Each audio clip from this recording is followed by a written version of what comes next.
The first day of my freshman year of high school in Mrs. Green's biology class, I met who would go on to be one of my better friends in high school. His name was Alvin Forjor. He was 12 years old his freshman year, and he was a refugee student from Kenya. Alvin was the single most gifted intellectual I have ever met, but was quickly assumed academically low performing because of poor performances in liberal arts. Without the safety net of bilingual education, Alvin and his unbelievable potential may have been forever overlooked. Because we live in Abilene, the fourth largest refugee reassignment city in the United States, this was not the case, as Alvin was able to go through classes in his native Swahili while also working on his English skills. By his junior year, he was fluent in English. He would go on to graduate 7th in our class, and he is currently on a full ride scholarship to Harvard University at just 16 years old, pursuing a degree in molecular biology. However, Alvin's success story is not the status quo in the United States, as many states do not have these bilingual education plans in place. I believe that students who do not speak English as their first language are still capable of high achievement and benefit from education in their native language while being able to work on their English, and that all foreign students should have the opportunity to stay on pace in their studies in their own native language. So in 2001, with the No Child Left Behind Act, when it became law, bilingual education was completely cut out of the federal framework for schools. According to Amy Chin from the University of Houston, over 4.4 million students are registered in bilingual education programs across the country from a background of over 200 languages. However, bilingual education is not available in all states, and its funding is embarrassingly low in school districts all over the country. I called my friend that works at the IRC here in town. The IRC stands for the International Rescue Committee. Her name is Emily Parker, and she said in many high schools, such as Cooper and Abilene High, who have students from over 28 countries alone, there are only courses available in approximately 5 languages. On top of that, students in non-English proficient classes are typically receiving poorer conditioned learning materials and are not being educated at an even standard with that of native English-speaking students.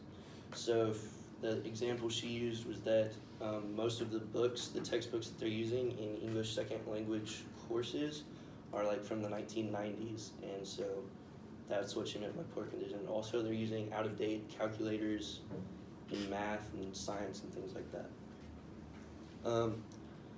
Bilingual education is a topic that transcends political parties, meaning where you stand on it doesn't really determine if you're liberal or conservative. So many politicians in states not bordering Mexico push for the removal of bilingual education programs in schools, seeing them as a misuse of funding and as a threat to students being able to learn English. They think if you're in non-English speaking classes, it's just going to take you longer for you to pick up the language. And according to the World of Labor Organization, over 800,000 students do not have access to adequate bilingual education opportunities, which is almost exactly 20% of the refugee students in the nation. Not only should we as a society push back against any attempt to thwart bilingual education, we should put legislation in place to protect it and advance it as well, so that foreign students have equal opportunities in the professional arena. In my opinion, legislation should be put in place to advance bilingual education. More funding should be made available. More languages should be offered in metropolitan areas, like in Abilene. Obviously, you don't need 10 different languages for Merkel High School. Equal credit should be given to students in bilingual education classes, as sometimes bilingual education is at a lesser credit than regular English-speaking classes. And class credit incentives should be offered to speed up fluency in English. A future with bilingual education creates a thriving America. As a capitalistic society, the ability for refugees to contribute to society and in the workforce would only grow our economy. Foreign relations between the United States and other countries would improve. American high school students would get a more diverse education, and most importantly, refugees would be able to overcome the traps of poverty in the United States, as 9% of all refugees fall into poverty upon their first 2 years in the United States, and refugees make up about 13% of all urban poverty in the United States, according to a 2009 survey done by the University of Kentucky.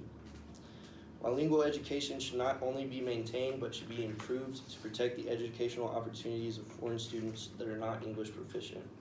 We must continue to prove to our local politicians and representatives that bilingual education does matter, and being that it is a topic that transcends political parties. We must demand legislation to improve funding for bilingual education. And lastly, we must use the International Rescue Committee, which I said is mostly called the IRC, because they're the most established refugee organization in the Western world, and they have great political power to lobby for protection and advancement of bilingual education.